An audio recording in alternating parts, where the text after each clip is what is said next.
Salut à tous, c'est Axel Meux de Soundlaquelle Fanzine TV. Nous sommes en direct du Hellfest avec Stéphane Forte de Adagio. Salut, ça va? Ça va et toi? Ouais, tranquille. Alors ton Hellfest, ça se passe comment? Ça se passe que j'ai pas pu voir beaucoup de concerts, Ah, d'accord, qu'il y a beaucoup de travail, il y a beaucoup d'interviews, mais c'est cool. d'accord, ok.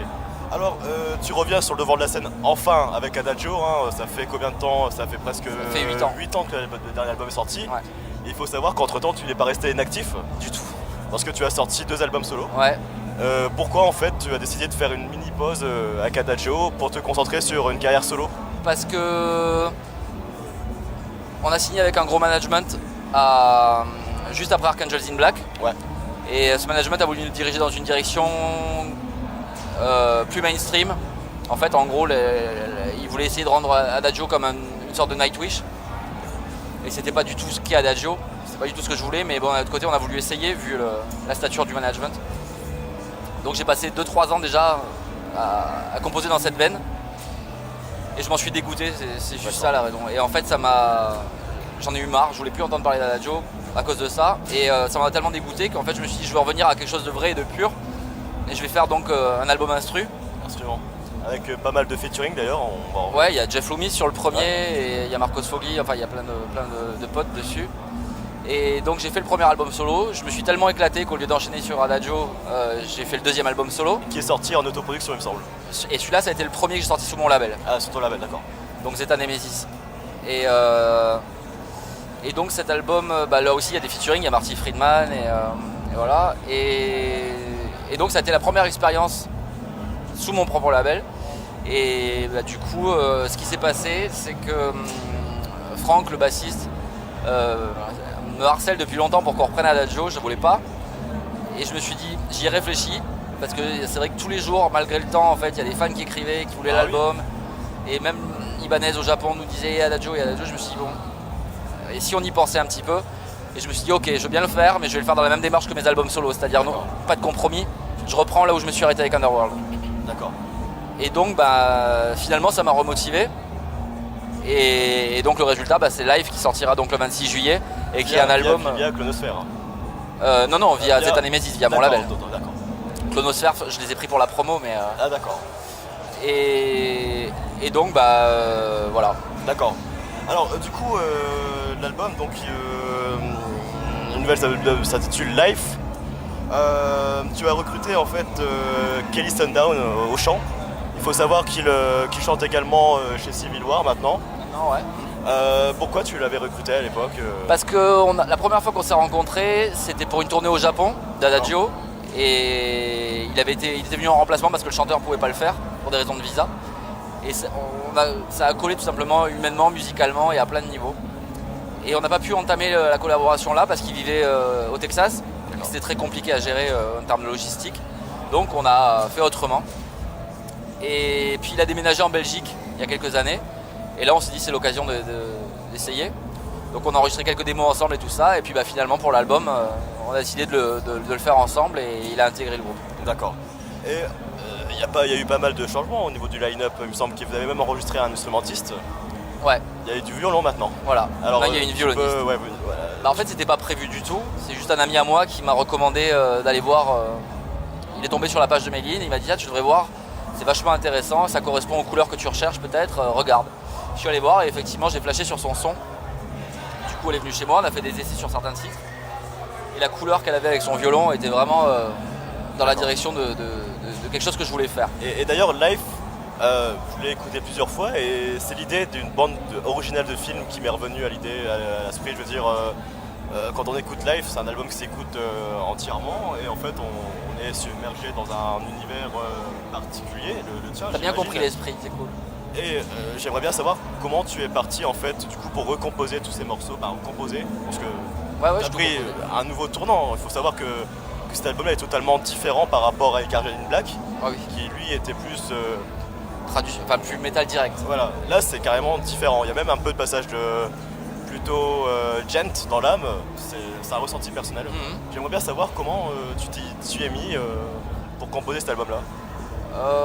En fait, comme je disais, j'ai voulu reprendre de là où on s'était arrêté avec Underworld et j'ai voulu essayer d'en faire une version de ce que j'en aurais fait si ça avait été aujourd'hui que je l'avais composé Underworld.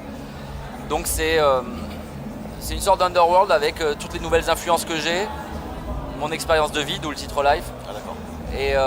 Et le but, effectivement, et c'est ça qui est cool, parce que tu as vraiment capté le truc, comme je disais, ça a été d'essayer d'écrire un album, mais comme si c'était un film qui va essayer de plonger les auditeurs dans un voyage dans leur propre vie, en fait. D'accord. Et en fait, moi, cet album, ça a été une introspection sur ma propre vie, et d'essayer de repartir vers l'enfance, d'essayer de ressentir les sentiments que j'avais en enfance, et de parler de tous les trucs qui m'ont touché entre-temps et qui me touchent encore, et l'âge, le temps qui passe, l'amour, la naissance, les souvenirs d'enfance, toutes ces choses-là, et d'en faire,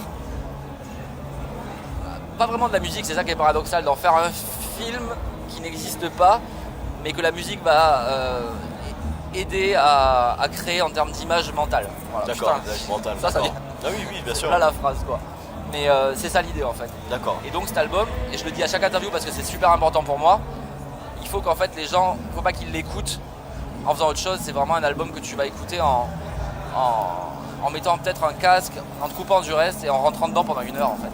D'accord. C'est vraiment un truc à écouter, il y a beaucoup d'informations. Quoi. Mais d'ailleurs, comme je le disais, l'album est totalement différent. C'est quand même qui tout double par rapport à Archangel. Est-ce que tu penses que les fans vont adhérer à ce tournant ou La démarche, elle a été un petit peu personnelle, beaucoup personnelle et un peu égoïste en fait.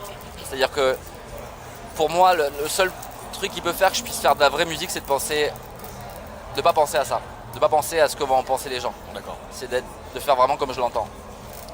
Donc je sais pas, et j'espère qu'ils vont aimer, mais la démarche était vraiment d'abord avant toute chose pour moi m'exprimer. D'accord. Et il y a un titre en particulier qui comporte des sonorités plutôt orientales. C'est Subramania. Voilà, c'est ça. Tu peux me parler pourquoi d'où c'est devenu cette idée-là de Alors mettre Subramania, elle a une une grosse influence orientale effectivement et indienne notamment. Oui, voilà. Dans le truc. D'ailleurs, ça renvoie directement à la pochette. Voilà. Ah ouais, c'est ça. Et en fait, la pochette, c'est une représentation de Subramania. Subramania, c'est une déesse de la vengeance et de la guerre et de tout ça en Inde. Et en fait, la musique d'Europe de l'Est, de l'Orient et de la musique ethnique en général a une grande place dans mes influences, et notamment le violon, d'où l'arrivée de Méline. Et en fait, Subramania, donc, c'est peut-être celle qui est effectivement la plus ethnique. Et celle-là, elle représente juste en fait et la pochette notamment en fait, donc elle est vachement sereine sur la pochette, elle est vachement posée et calme. Et en gros, le message en fait, c'est d'annihiler l'ennemi, mais tout en étant calme et placide en fait. Mais pourtant c'est pas ce morceau. Donc ce morceau, donc ça représente directement la pochette, mais tu as décidé de choisir un autre titre pour assurer la promotion de l'album. C'est le titre Darkness Machine. Pourquoi tu n'aurais pas pu choisir ce morceau-là C'est une bonne question. Parce qu'en fait Subramania, si j'avais dû le faire en clip, ça m'aurait coûté trop cher. D'accord. Parce que j'avais une image précise de ce que je voulais. Et c'était un truc hollywoodien ce que j'avais en tête. Et quand j'ai un truc en tête, j'ai beaucoup de mal à penser à autre chose. Et Darkness Machine était un titre un peu plus impersonnel, qui est basé sur quelque chose de post-apocalyptique. D'accord, ouais.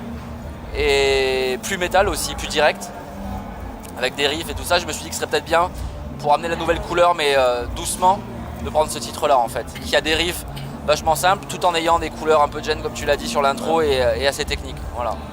Mais ouais, justement, en parlant de la technique, bon, Adagio, toi notamment, hein, tu es professeur de guitare, même plus, non? Je suis musicien et je donne des cours à quelques élèves. Voilà, à quelques élèves. Comment tu fais? Parce que tu utilises beaucoup de techniques, le sweeping notamment, tous ces montées et descentes. J'aimerais bien savoir comment tu fais toi pour ne pas tomber dans le piège de la technique pour la technique. En fait, juste faire de la démonstration, de la branlette de manche comme on dit aujourd'hui. Bon, c'est pas Adagio, hein, mais en général, les groupes de death metal technique, c'est différent encore. Mais les groupes très techniques dans l'âme, ils donnent en fait plus l'importance à la technique pour époustoufler les fans et au final, on n'en ressort pas grand chose. Toi, tu fais comment? Moi déjà j'écoute beaucoup de musique et pour moi la chose primordiale depuis le début, c'est que déjà c'est les émotions en fait. Pour moi la musique c'est juste un vecteur d'émotions. C'est une façon de transmettre des émotions ou de dire des choses avec autre chose que des mots. D'accord. Et pour ça, c'est l'expressivité en fait, ça se transfère dans l'expressivité dans le jeu. D'accord. Et la technique en fait c'est un outil. Un outil, qui permet ouais, d'amener d'accord, l'expressivité à son paroxysme. Ça, c'est mon idée. Ouais. Donc pour moi, l'important, c'est effectivement de travailler la technique pour en avoir le plus possible pour pouvoir s'exprimer, mais c'est pas une finalité en soi. D'accord. Quand c'est gratuit, ça n'a pas vraiment d'intérêt. Et ça, dans le classique, ils l'ont compris depuis très longtemps, puisque la technique, généralement, des plus grands concertistes, elle est acquise à 13 ans. Après, c'est juste de l'entretien. Bah, notamment- et c'est l'expressivité qui prime. En parlant d'un artiste qui a débuté très jeune, il y a Jason Baker. Tu es proche de lui. Très. Est-ce que tu peux nous donner des nouvelles par rapport à son état Enfin, son état, il est malheureusement, stationnaire, bon, c'est déjà ça, stationnaire, mais malheureusement, bah, ça changera pas. Ouais. Mais il a une énorme force mentale et j'ai Et énormément de il respect. paraît, il y a des rumeurs qui disent qu'il est en train de composer un album Oui, avec le Ouais, processus ouais. avec ses yeux, c'est ça ouais, c'est ça. Tu t'as fait écouter quelques bandes ou Oui. ça donne quoi alors? Ça donne du Jason, c'est tout simplement génial. Et c'est très positif comme musique. D'accord. Il est dans une démarche super positive. Et donc la dernière fois que je suis allé chez lui, il m'a fait écouter ce Donc, sur quoi il c'est- travaillait. c'est, donc aux États-Unis, c'est où qu'il habite Pardon Il habite où? À côté de San Francisco. Ah, San Francisco, voilà. Et ouais, il a réussi malgré tout, alors qu'il peut pas bouger, Ouais, il et peut qu'il plus est complètement rien, immobilisé. là. On voit des vidéos de lui, malheureusement. Et il garde une positivité absolue. Et il a toujours son sens de l'humour. Et t'es là-bas, en fait, quand t'es là-bas, et surtout la première fois que j'y suis allé, j'étais tétanisé évidemment. Et d'une parce que c'est Jason Baker, Bah, et de deux parce que c'est ça- Jason Baker dans ça cet état-là. reste- ça reste une des influences.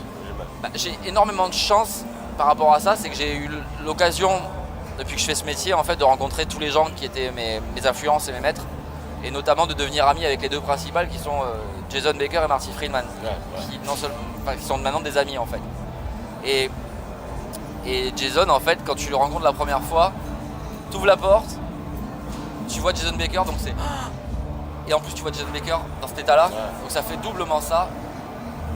Et en même temps tu veux pas lui montrer, Ah ouais. et donc tu te sens juste con. Et là où tu te sens encore plus con, c'est que ce qui lui fait super plaisir quand il y a des musiciens qui viennent chez lui, c'est qu'ils jouent pour lui. Oui. Et ça c'est dur. Donc là, t'as joué pour lui. Oui, oui, chaque année quand j'y vais, je joue pour lui. Et il aime bien ce que tu fais. Ouais. C'est vrai, c'est cool. Et donc bah voilà, donc Jason au fur et à mesure, bah, ça a commencé parce que j'ai joué à un festival en hommage pour lui, en D'accord. Hollande. Ça aussi c'était une expérience énorme parce qu'en fait c'était rediffusé sur Skype sur le côté de la scène. Je savais pas. Lui, il le voyait. Et lui il le voyait, et en fait il y a quelqu'un qui m'a dit juste avant que je commence, parce qu'on avait un morceau à reprendre de Jason. C'était lequel? Moi c'était Opus Pocus. Ah d'accord. Et juste avant que je le commence, il y a je sais plus qui m'a fait signe de regarder sur le côté de la scène, et là je vois Skype avec Jason en train de regarder. Et là déjà j'avais la pression, je me suis dit putain là ça va pas être possible. Et donc bah, là il m'a invité à aller chez lui, et puis on s'est vu chaque année après, à chaque fois que je vais au NAMM à Los Angeles, on fait le voyage avec Franck et on va le voir. D'accord. Sunlakel Fanzine, c'est un média qui met en avant les groupes locaux du Nord-Pas-de-Calais. Je sais qu'Adagio, avec le Nord-Pas-de-Calais, il y a une certaine histoire. Vous avez joué à la première édition des Météorological il y a pas mal de temps maintenant, c'était en 2009. J'étais là, j'avais je devais avoir 14 ans. Et le festival est organisé par Patrick Roy. Est-ce que tu peux nous raconter un peu ton rapport que Avec tu as Patrick entretenu- Roy Ah, Patrick Roy, voilà. Patrick c'est quelqu'un que j'aime énormément et qui nous manque. je pense. Il me souvient bien, si je me souviens bien, il vous avait défendu Ah oui, énormément, hein, même à l'Assemblée. bah, à l'Assemblée il avait cité plusieurs groupes dont Adagio. Voilà, ouais. Et donc bah, suite à ça on s'était rencontrés au Hellfest. Et il avait un énorme projet qui était de réaliser le rêve d'Adagio, c'est-à-dire de faire jouer Adagio avec un orchestre. Et en plus c'était avec le Philharmonique de Lille je crois, et c'était Casatsu qui devait diriger, donc un grand chef. Et donc il avait commencé à mettre plein de choses en place. Il nous avait invité à venir voir un concert de Casatsu pour qu'on le rencontre à Denain. Ah ouais, Dana, voilà. Et malheureusement bah, il est décédé peu après, et tous les gens qui s'étaient engagés à faire les choses, bah, à partir du moment où il est décédé, C'est tombé ça. à l'eau. Voilà. Mais Patrick c'était quelqu'un qui a amené énormément au métal en très peu de temps, qui a vraiment défendu le truc, qui n'a pas eu peur de s'afficher quitte à se faire huer ou à passer pour un... Ah ouais, Voilà. Et c'était quelqu'un de vrai en fait, et que j'appréciais énormément. d'accord. Alors, donc là, il y a un nouvel album qui sort en octobre, Live. Il y a une tournée qui va venir. Non, pas en octobre, il sort le 26 juillet. Ah, 26 juillet, excuse-moi. Le 26 juillet, donc le nouvel album sort. Il y aura une tournée promotionnelle. La tournée commencera pas avant fin 2017, début 2018, parce qu'il y a plein d'éléments visuels qu'on va rajouter et ça demande une grosse structure et beaucoup de préparation, donc on prend notre temps d'abord. Vous avez des idées Oui. Vous allez jouer où Ah, pour les dates Oui. En Europe, En Europe? Mais on a surtout des idées sur le concept visuel du truc. Ouais. D'accord. Voilà. D'accord. Très bien. Bah écoute, l'interview a tout seul à sa fin. Si tu veux dire bonjour à tes fans du Nord ou de France entière, de la France entière, c'est par ici. Et ben j'espère revenir très bientôt dans le Nord parce que vous êtes parmi les plus chaleureux en fait en termes de public et les plus cool et les plus fun et ceux qui offrent le plus de coups à boire. Donc j'espère avoir l'occasion de revenir et qu'on fasse un peu la teuf ensemble. Et qu'on peut-être à discute. Denain.